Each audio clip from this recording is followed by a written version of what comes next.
This is an interview on Ms. Professor Carvajal, a chemistry teacher, about level of awareness of students here in Mapua. Thank you for accepting our interview, even if it's a short notice. This interview is about the level of awareness of Mapuan students. So, I'm previously year student of Professor Carvajal, English 11. I'm Patrick Esmer. I'm Carl Caveros. Do you think chemistry has involvement on carbon footprints? Let me define first what carbon footprint. So carbon footprint refers to the amount of carbon dioxide we emit individually and is measured annually. So it affects the whole Mapua. So as an organization, we are contributing a lot to the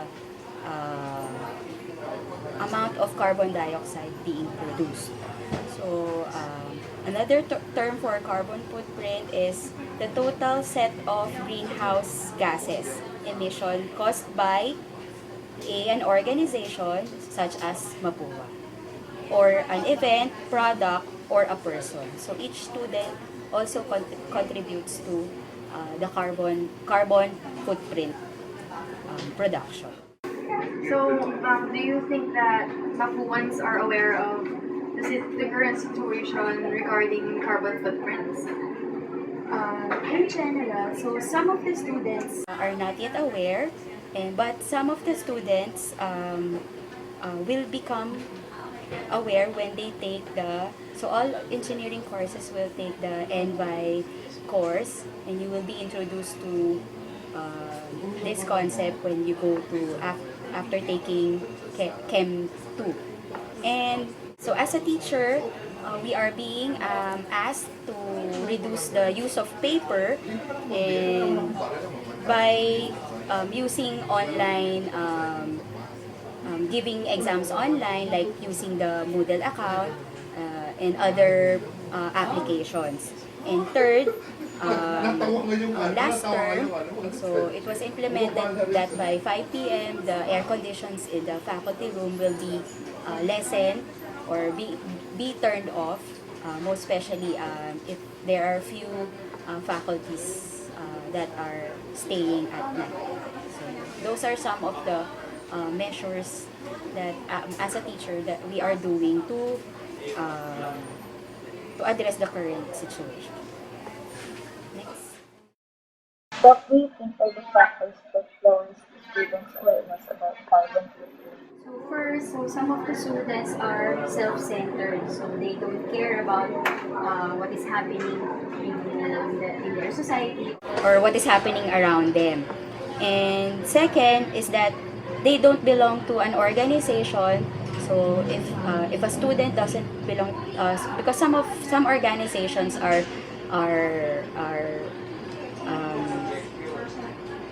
promoting or are creating projects that will promote environmental awareness. So most especially the carbon footprint reduction. On the fast evolving Mapua environment, do you think that the workload of the students affects the awareness of the students when it comes to carbon footprints? Yes, because the students don't have time to participate in the activities if they have a lot of subjects, and entailing that subjects they have scheduled quizzes, homeworks, and reports and projects. So some of the students don't have time to participate in the activities being organized by the school.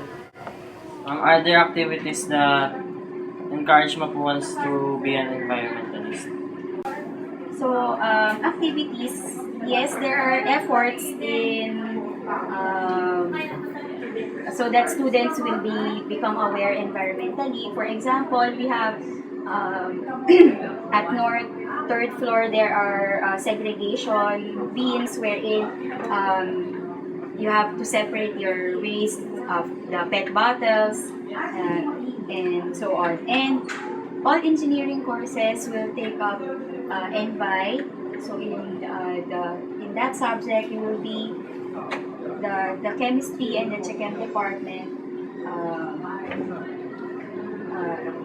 One subject is understanding and addressing these environmental issues. So those are the efforts that are.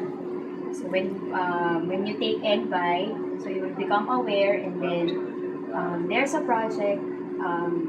One of the features in NBI is trying to create a project for parang environmental organization. So an organization that deals with the environmental issues that like the carbon footprint reduction, and to promote the other activities like reuse, recycle,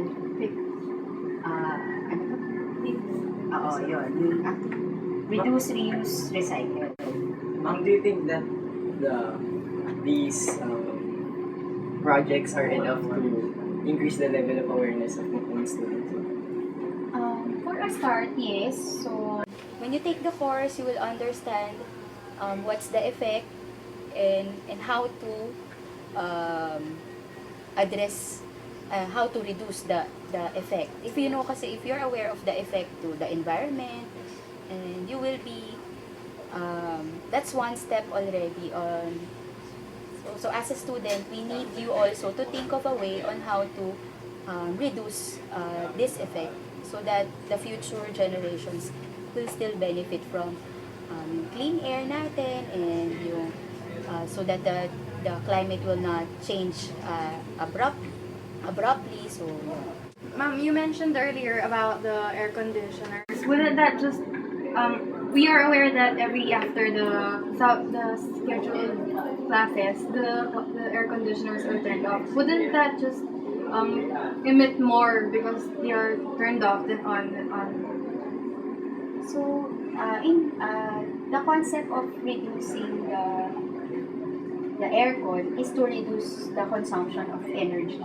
So, less energy, less emission. So, less carbon emission. So, that's the concept. So, there's also saving for Mapua if we use less electricity. And then, but at the same time, we will use less energy. And then, the energy kasi means less carbon emission. What else? Ma'am, based on our survey that we have conducted on our section, it shows that the students are environmentalists. Do you think that they have honest answers on our questions? Maybe, kasi aside from Mapua being a venue for environmental awareness, so we are exposed also to televisions and other sa internet or other forms of entertainment that promotes environmental awareness. So I think in Mapua, this is just another venue for, or another way for you to become aware. But at home, actually, your family or the discipline within us is the one that will make an effect. So we all know that we have to reuse, reduce, recycle, but if we do not apply it, we do not use it even here at school, even at home. So it's not a new method eh. So it's already being used. But if the discipline should come from each one of us. Each one of us should practice or participate or do what we have learned here from Mapua. For you, ma'am, do you think that your level of awareness on carbon footprints are high, or is it? I'm aware and I'm trying to reduce. That's why we are attending new model classes. But kasi as of now, I'm still giving lecture notes. I'm still using paper. Because for me as a teacher, that's one way of ensuring I did my part. So, kasi if I remove that, it might be I might lack that that might be lacking from my side. So that's why I'm giving lecture notes to students. So maybe they did not understand my lecture. So but the lecture notes, they have the option to read that at home, to study and review. So what do you think that we normal students can do so that we can help reduce the carbon footprint reduction? So, yun na, as a student, try to use less energy as possible. So if you can do carpooling and then do errands at the same time. So instead of uh,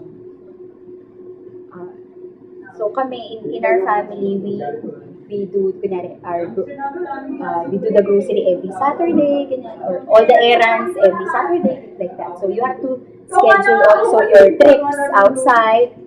So kami we have 4 cars, pero we don't use that every time. So we have a van.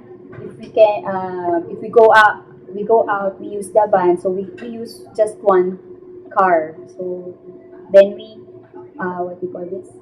So that's one way because we want to reduce the use of fuel and then to reduce the emission. Ma'am, do you think student benefits from in reducing carbon footprints? By reducing carbon footprint, as individual, you might not see the effect immediately, but if your effort in doing is added to the effort of your classmate and your other classmates and so on, so if more students will make an effort, it will be much felt by, if there are more students doing it, the impact will come from the number of individuals doing the reduction. So, and though little effort, so sometimes we think it's not effective, but if we try to do it every day, and it will become a habit, and we will teach our children to do the same. So, the future generation will be the one to benefit from what we are doing right now. Okay?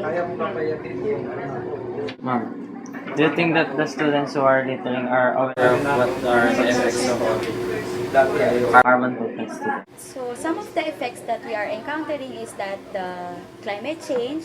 So the seasons are changing. So the summer is too hot. Then when it comes to the rainy season, we experience flood here in Mapua. So those are the effects of if we are not reducing our carbon footprint. So global warming and climate change are some of the effects. Okay, so I think they are not aware of the effects, but the effects are very much felt by every one of us. So like the change in the temperature, and then the change in the weather system. This morning it's so hot, then later it will rain. So those are some of the effects. Then it will make us sick. We'll get fever or colds, or those are some of the effects that will that you are not aware that those are the effects, and that's why you have to be environmentally aware so that we can contribute to the less to the climate change. Okay? Do you personally participate in the Earth Hour? Yes, personally, my family, there are activities such as the Earth Hour. We participate, and we teach our children to do the same. Do you have any parting words for the viewers? So again, the carbon footprint is just another term used for us to become environmentally aware. So it's just simple.